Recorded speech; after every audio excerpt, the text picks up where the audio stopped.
Aku tahu Kak Ivan adalah kiriman Tuhan untuk aku, untuk mengubah hidupku. Terima kasih banyak, Kak. Karena Kakak, aku bisa mengangkat derajat keluargaku. Aku bisa banyak berubah. Aku bisa ngirimin uang ke ibuku, buat adikku. Ibuku nggak kesusahan lagi buat benerin rumah. Kamu tadi bilang Ivan Gunawan selalu bilang jangan lupa istighfar. Yes. Berarti kamu ketemu pertama kali sama Ivan Gunawan apakah di Miss Mega Bintang ketika di Jakarta atau sebelumnya sudah pernah ketemu? Aku sebelumnya udah pernah ketemu di waktu homecoming-nya Andina. Oh, homecoming-nya Andina. Miss Grand Indonesia 2022. Dia kan dari Palembang tuh. Dia lagi ngadain dinner homecoming. Aku dateng lah di tadi. Palembang? Di Palembang. Nah, kamu ngapain di situ? Aku dateng diundang, Kak. Sama siapa yang undang? Aku kan kawan Andina. Oh, kawannya. Ya, diundang lah. Jadi diundang lah. Di saat itu aku memang udah kurus tapi pipi aku gendut kan. Ya udah foto lah aku sama Kak Ivan dalam hati ini. Ya Allah bisa nggak ya aku kayak Andina gitu kan. Cuman memang percaya kekuatan doa ya Kak. Dan percaya apa yang kita lafalkan itu bisa aja terjadi kan. The power of willingness. Ya, inama amru aroda syai'an ayakullahu kun fayakun. Apapun yang kamu inginkan ya terjadi maka terjadilah. Jadi ya udah bisa nggak ya aku kayak Andina udah foto nih sama cekrek foto nih sama Kak Ivan. Udah pulang, blablabla. 1 tahun kemudian aku jadi Miss Grand Indonesia deh. Sebentar, tapi waktu ketemu sama Ivan Gunawan dia sempat ngobrol sama kamu nggak? Gak terlalu ngobrol ya, karena banyak orang di situ. Oh jadi aku nggak tahu ya, mungkin kita harus tanya Ivan Gunawan apakah dia sudah kutandai kau, apakah dia udah gitu dalam hatinya ke kamu atau belum ya. Tapi itu kamu ketika ketemu sempat ada perasaan semoga bisa dan akhirnya ketemulah sama Ivan Gunawan ya. Namanya rezeki, kita nggak pernah tahu kan. Oke, akhirnya terbang ke Miss Grand International. Dalam setiap sujud kamu tuh apa sih doa kamu? Berikan kesehatan, berikan kelancaran, dan semoga hari ini berjalan dengan lancar. Aku nggak pernah putus itu Kak, karena kesehatan paling penting. Kalau kita diberikan kesehatan, semua itu apapun yang kamu lakukan, kalau kamu dalam keadaan sehat, kamu akan baik-baik aja di dalam menjalankan 1 hari penuh. Oke, masuklah kamu 10 besar. Kemudian alhamdulillah fifth runner up. Saat menjadi fifth runner up apa dalam pikiran kamu? Apa kamu mikir, kok aku nggak lanjut ya ke babak berikutnya? Atau ada pikiran lain di dalam kepala kamu? Sempat Kak, karena aku manusiawi. Aku juga udah menampilkan yang terbaik. Dan aku juga tahu seluruh wanita di situ juga bekerja keras untuk mendapatkan apa yang diinginkan. Mereka juga udah mengeluarkan sepenuhnya apa yang mereka punya. Begitupun dengan aku. Dan aku aku nggak tahu satu-satunya atau ada orang lain. Aku tuh nggak pernah lepas heels. Aku selalu on time, bangun pagi. Jadi kayak kamu sama Stephanie? Iya, aku sama Kak Stephanie. Aku selalu bangun pagi misalnya disuruh jam 9, aku jam 7:30 udah di bawah buat konten, buat foto. Jadi aku percaya kenapa aku belum bisa nyampe di top 5 ya mungkin ada jalan lain yang Allah persiapkan untuk aku. Betul. Iya. Dan kalau aku mau boleh cerita sedikit ya, kakiku ini kalau kakak mau lihat bawahnya udah pada ngelupas semua berdarah. Karena pakai heels terus? Karena pakai heels, udah kapalan terus dia ngelupas sampai berdarah-darah. Terus telingaku ini yang waktu belah. Kamu itu kan, waktu kamu ngebanting itu kan? Itu memang udah belah telinganya. Aku selalu update sama ayah, selalu update sama Kak Ivan. Ini telinga aku sampai mereka tuh worry. Dan mereka tuh seperhatian itu dibawainnya lah aku nih antingan klip sama Kaan buat ngelem pakai lem tembak. Yang bisa dipakai. Oke, ketika akhirnya fifth runner up, terus akhirnya turun panggung lah ya. Tim yang pertama kali kamu samperin dari Indonesia siapa? Ayah. Ayah bilang apa saat itu? Ayah Dardo?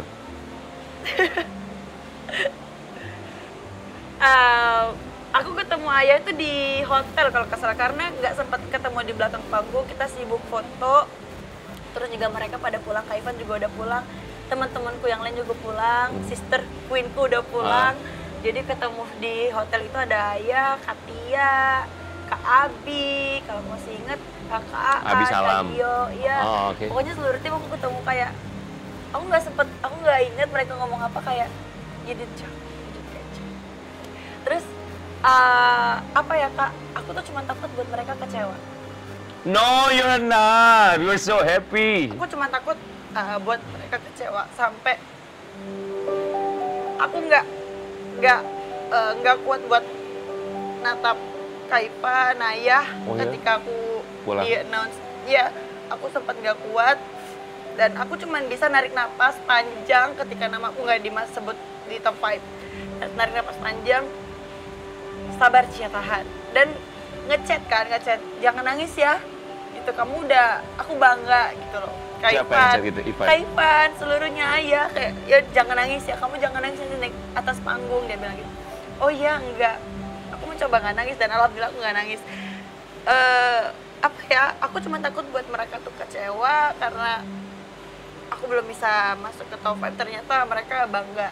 Bangga dong, siapa yang nggak bangga? Aku pun maksudnya ya bangga dong pastinya, sebagai bukan hanya orang yang pernah mengannounce kamu di Miss Mega Bintang, tapi sebagai aku pageant lover pun aku pasti bangga lah dengan pencapaian Vivi Rara. Terus nelfon ibu nggak langsung? Aku nelfon ibu. Bilang nelfon apa? Ibu kayak, Ibu alhamdulillah apa yang ibu doakan sampai walaupun Ayu belum bisa melaju kan. Tidak apa-apa Ayu, dia bilang gitu. Tidak apa-apa Ayu, sudah bagus ibu, bangga ibu. Kalau kakak mau lihat, aku ada chatnya sama ibu. Waktu aku habis speech, aku sempat, ibu doain Ayu yo, Ayu sayang ibu. Terus ibuku tuh bilang, Ayu, ibu terharu deh. Ibu sayang Ayu, jangan lupa doa yo. Aku ada chatnya kalau kakak mau lihat. Terakhir ketemu ibu kapan? Terakhir di Miss Mega Bintang juga. Udah lama dong? Iya, aku nggak sempat pulang. Nggak apa-apa kak. Banyak hal yang berubah ya? Everything has changed. Everything has changed. Of course. Perubahan terbesar pasti nggak punya waktu buat diri sendiri, Iya. buat keluarga. Bener, karena sekarang kita bukan mentingin diri kita sendiri, di pundak kita itu ada responsibility yang lebih gede. Karena kita di sini membawa nama Indonesia, membawa nama yayasan, pun diri kita sendiri kadang kita lupa ya Kak. Kita harus ngapain nih? Kita harus jaga image nih di IG. Jadi kita nggak bisa semena-mena mau Pasti. sekecil itu pun diperhatikan sama orang. Jadi semuanya berubah. Kita nggak bisa semena-mena lagi sama hidup kita. Berarti hampir setahun dong nggak ketemu sama ibu, ya kan? Kurang lebih lah ya. Kurang lebih ya. Apa? Lupa ya. Oke, kamu jadi tugas di Miss Grand International tuh sampai kapan sih? Tahun depan. Sampai tahun depan kamu harus di Bangkok. Oh enggak, nanti pulang juga ke Jakarta. Aku pernah pulang deh Kai. Aku pernah pulang sebelum aku berangkat. Iya. Okay. Pengajian kalau kata. Pengajian? Iya, aku buat pengajian di Palembang? Di rumah buat Yasina. Oke. Yang paling kamu kangen dari rumah tuh apa? Masakan ibu, tauco.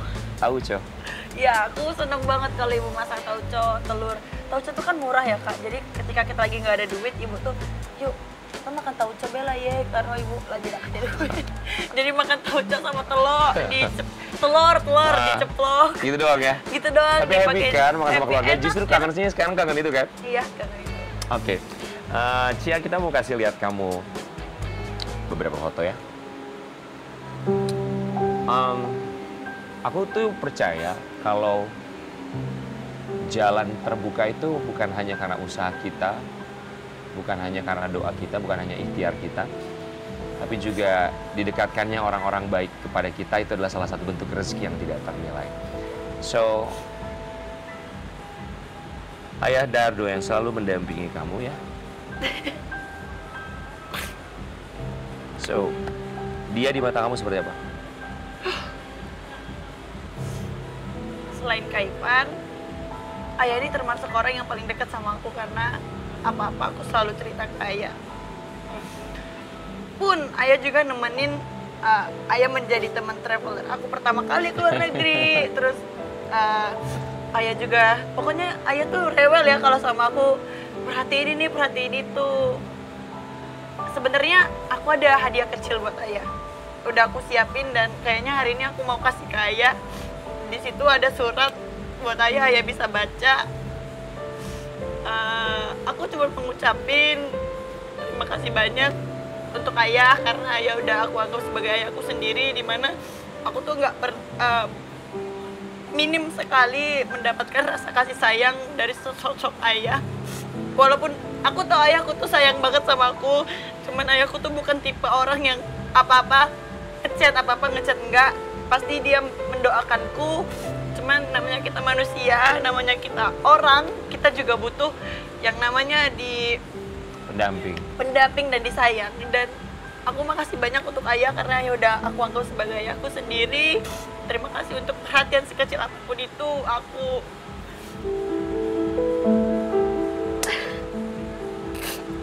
Pokoknya ya sehat-sehat lah, udah kayak bapakku sendiri lah. Aku sayang ayah. Cia, ada satu orang lagi. Netizen pasti kenal yang satu ini ya. Yang satu ini sebetulnya aku kenal baik, aku sering kerja bareng sama dia. Dia tuh kalau nawarin aku nge-MC, aku punya harga dong buat nge-MC. Tapi kalau orang yang satu ini nanya, dibayar berapa? Serah, nggak dibayar juga nggak apa-apa. Karena aku tahu dia orang baik.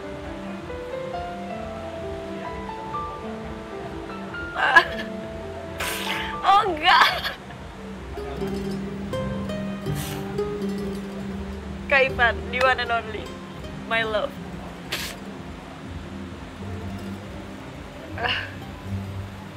How can I describe Kak Ivan?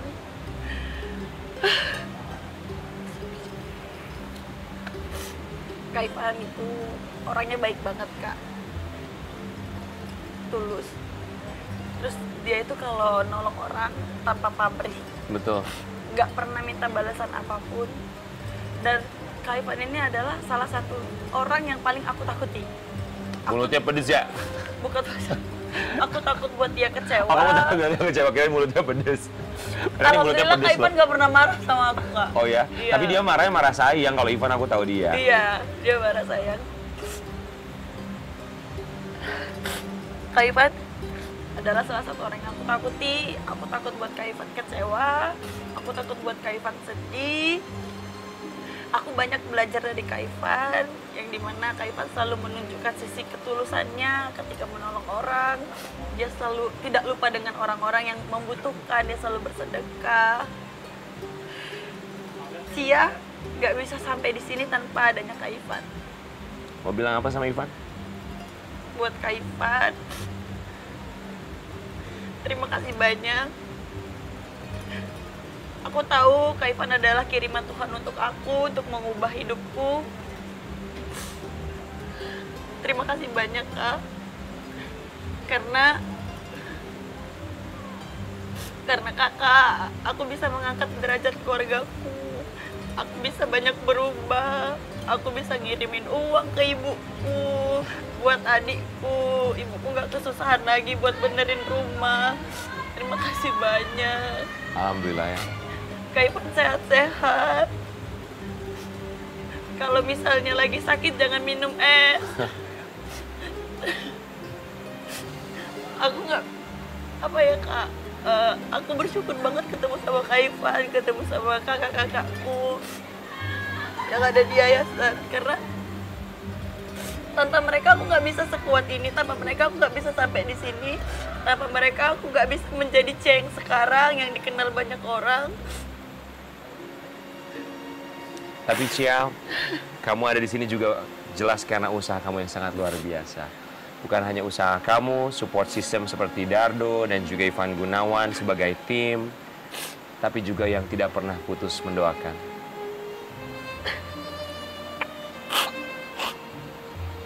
Ya, ini adalah ibuku guys. Jujur aku sama ibuku tuh nggak terlalu deket ya Kak. Aku juga nggak pernah cerita masalah hidupku sama ibuku karena ibuku sering keluar kota. Tapi akhir-akhir ini aku udah gede kan, jadi aku tuh sering cerita sama ibuku. Ibuku juga orangnya kalau sayang sama orang nggak ditunjukin Kak. Malah aku sama dia tuh kayak Tom and Jerry. Oh, ada gapnya ya? Iya. Apa-apa kita nggak bisa bareng, kita panas kalau deket. Tapi ada satu momen yang buat aku sedih ketika aku inget ibuku. Jadi waktu itu aku sempat diancam sama teman ibuku.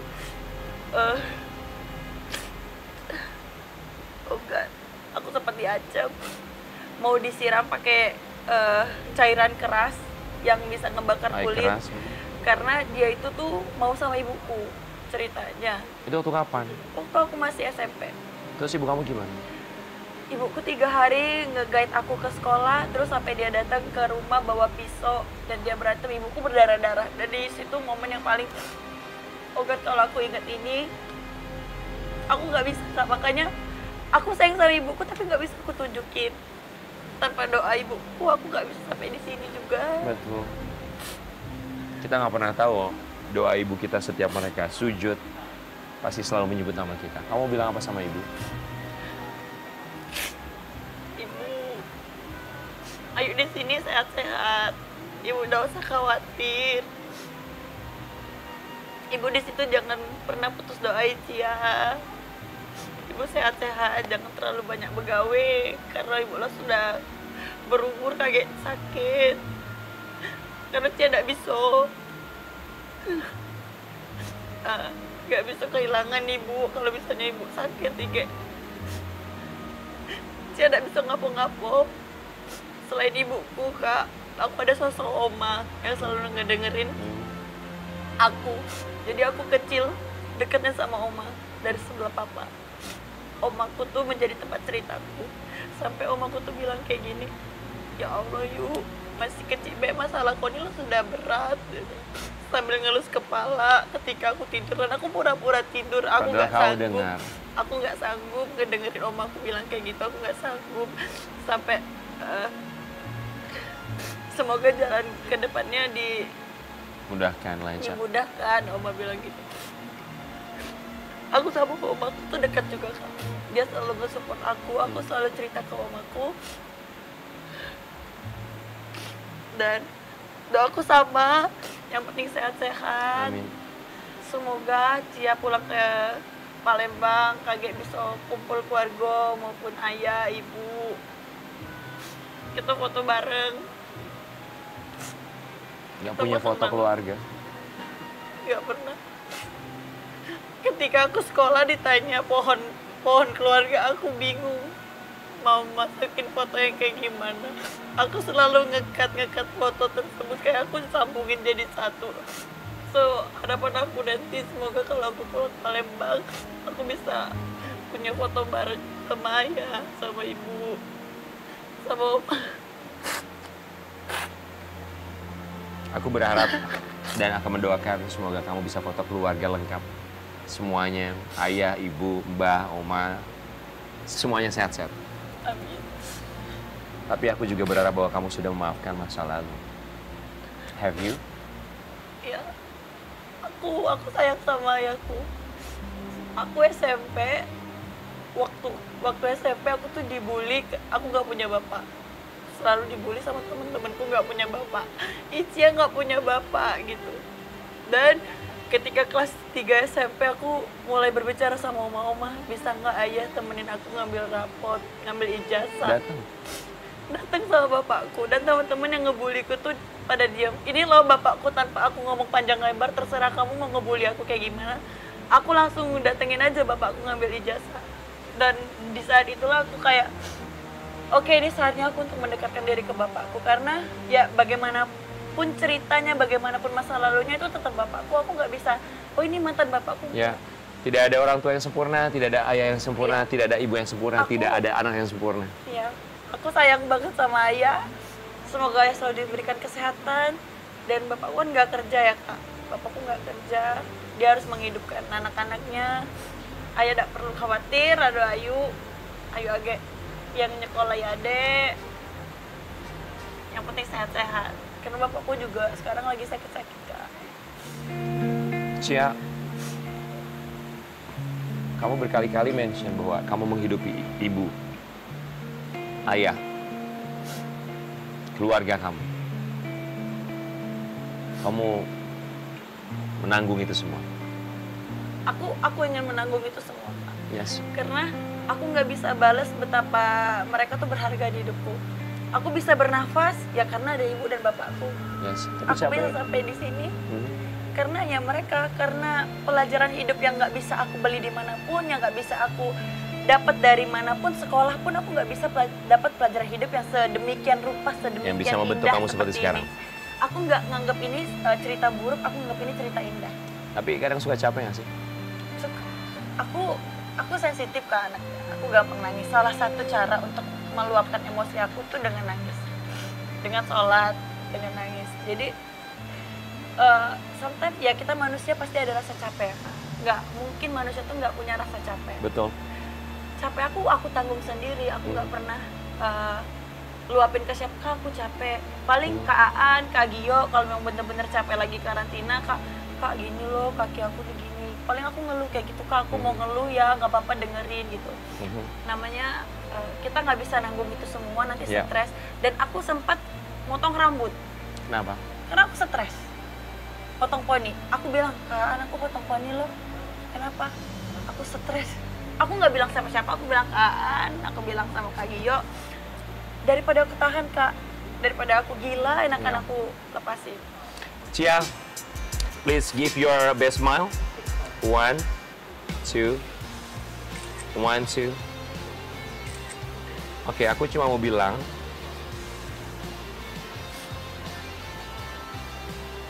kamu harus selalu ingat ini.